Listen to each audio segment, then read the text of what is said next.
চলো কাজ করতে করতে তোমাদের সাথে গল্প করি। বসে বসে গল্প করার সময় আর হবে না, সব ফেলে দিয়েছে যেখানকার যা ছিল।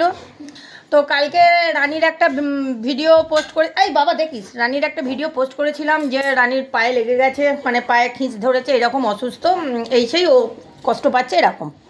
তো তোমরা সবাই অনেক ভালো ভালো কমেন্ট করেছো, বলেছো দিদি চিন্তা করো না, সব ঠিক হয়ে যাবে, ঠান্ডার জন্য হয়েছে। অনেকে বলেছে একটু ডাক্তার দেখিয়ে নাও, একটু চেক আপ করিয়ে নাও, সব ঠিক হয়ে যাবে। অনেকে হর হর মহাদেব বলেছে যে মহাদেব ওদেরকে সুস্থ করে দাও, ভালো করে দাও। সেখানে এক বন্ধু আমাকে কমেন্ট করেছে ঠান্ডায় বাচ্চাগুলোকে কষ্ট দেবেন না।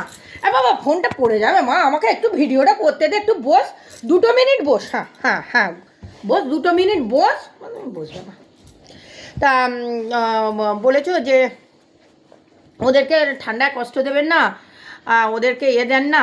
দাঁড়ান, একটা তো কমেন্টে এসেছে যে বাচ্চাগুলোকে কষ্ট দেবেন না, এই ঠান্ডায় আপনি বাচ্চাগুলোকে খুব কষ্ট দিচ্ছেন, এতগুলো বাচ্চা পুষেছেন, একটার গায়েও জামা নেই, ওদের 24 ঘন্টা ইমিডিয়েট লেপের ভেতর পুড়ে রাখুন, লেপ থেকে বার করবেন না, আপনি কিছুই করেন না, মানে আমি ওদের যত্ন নিই না, সেই রকম আর কি কমেন্টটা করেছে।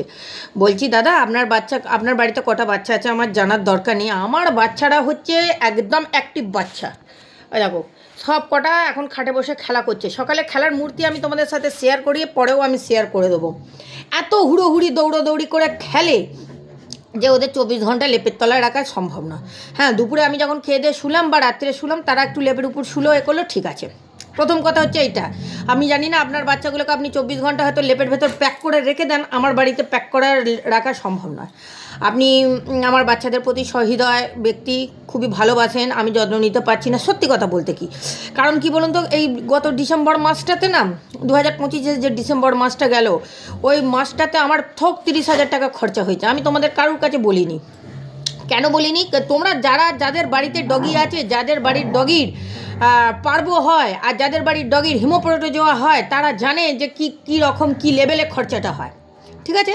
তারপর এই 8টা ডগির জামা, এক একটা ডগির জামা হচ্ছে 500 টাকা করে, তাহলে 8টা ডগির জামা হচ্ছে 5 8 40, মানে 4,000 টাকা আমার নেই ভাই, আমি জোড়হাত করে বলছি আমার নেই, ঠিক আছে। আর তার উপরে যদি আপনার দরদ দুধ ওঁদলানোর মতো উঁদলে পড়ে, তাহলে আপনি দিন, জামা কিনেই পাঠিয়ে দিন আমার বাচ্চাদের জন্য, আমি অ্যাড্রেস দিয়ে দিচ্ছি, একটুখানি আমার সাথে মেসেঞ্জারে যোগাযোগ করুন যে দিদি আপনার বাচ্চাদের দেখে আমার খুবই খারাপ লাগছে, আমি ওদের একটু জামা গিফট করতে চাই, দিয়ে দিন, আমি কোনো অসুবিধে নেই, আমি নিয়ে নেবো, হাসি মুখে ওদের জন্য আমি জিনিস গ্রহণ করব, দিয়ে দেবেন, কোনো অসুবিধে নেই।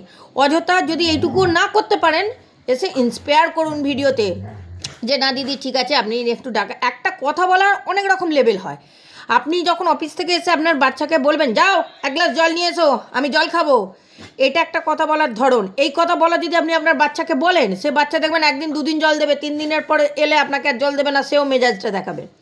তার থেকে যদি আপনি ওকে বলেন জানা বাবা খুব তেষ্টা পেয়েছে, 1 গ্লাস জল দে না বাবা, একটু বাবা বাচ্চা করেন, কথা দুটো একই কিন্তু বলার টেকনিক দুটো আলাদা। আপনি বলছেন যেটা ঠিকই বলছেন, হয়তো আমি বাচ্চাদের দিতে পারিনি, ওদের হয়তো ঠান্ডা লাগছে, ওই 24 ঘন্টা লেপের ভেতর পুড়ে রাখাটা সম্ভব নয়, সেটা আপনাকে আমি জানিয়েই দিলাম, ঠিক আছে। জামাটা দিলে হয়তো পড়ালে হতো। এইবার বলি যে জামা পরিয়ে আমি কি মানে ফল ভোগ করেছি। মিক্সি ওঠ তো, এই যে মিক্সিকে একটুখানি দেখ, ওর না মিক্সি ওঠ, মোটু ওঠ, মোটু ওর না, তুই যেন আবার বুড়ো হয়ে গেছিস, মনে হচ্ছে 50 বছর বয়সে, মোটু ভুগছে না, ঠিক আছে। আমি তোমাদের তবু দেখাচ্ছি, মোটুর কাছে নেই ফোনটা, যাচ্ছি, মোটু ফোনের কাছে আসবে না। দেখো ওদের নজর কাটির জন্য আমি এখানে একটা করে এই যে গলায় কার দেখতে পাচ্ছ একটা পরিয়েছি, সকলকে পরিয়েছি। হ্যাঁ, 3 জনে খুলে দেখো ওইখানে, মা দেখাও তো হাতে করে তুলে, ওই দেখো চিবুচ্ছে, ওর গলার টেনে ছেড়ে দিয়েছে, ওর গলার টেনে ছেড়ে দিয়েছে, দিয়ে বসে বসে ওগুলো নিয়ে চিবুতে বসে গেছে। বোঝাতে পারলাম? আমি এর আগে জামা পরিয়েছি, চিনিটা পড়েছিল আর এই মোটুটাকে পরিয়েছিলাম, আর মনে হয় গুড্ডিটা ছিল। 3 জনকে আমি ওদের ড্রেস পরাইনি, কিন্তু আমাদের কোট সুলের ভালো ড্রেস কিনে এনে আমি ওদের পরিয়েছিলাম। ওরটা টেনে টানতে টানতে ও মাথায় নিয়ে যাচ্ছে, ও ওরটা টেনে টানতে টানতে এ মাথায় নিয়ে এসেছে, পুরো ছিঁড়ে ফেলেছে ড্রেস। সেই থেকে আমি নাকে কানে খত দিয়েছি, আমি আর ওদের জন্য কোনো রকম ড্রেস কিনি না, ওরা এতেই ঠিক আছে।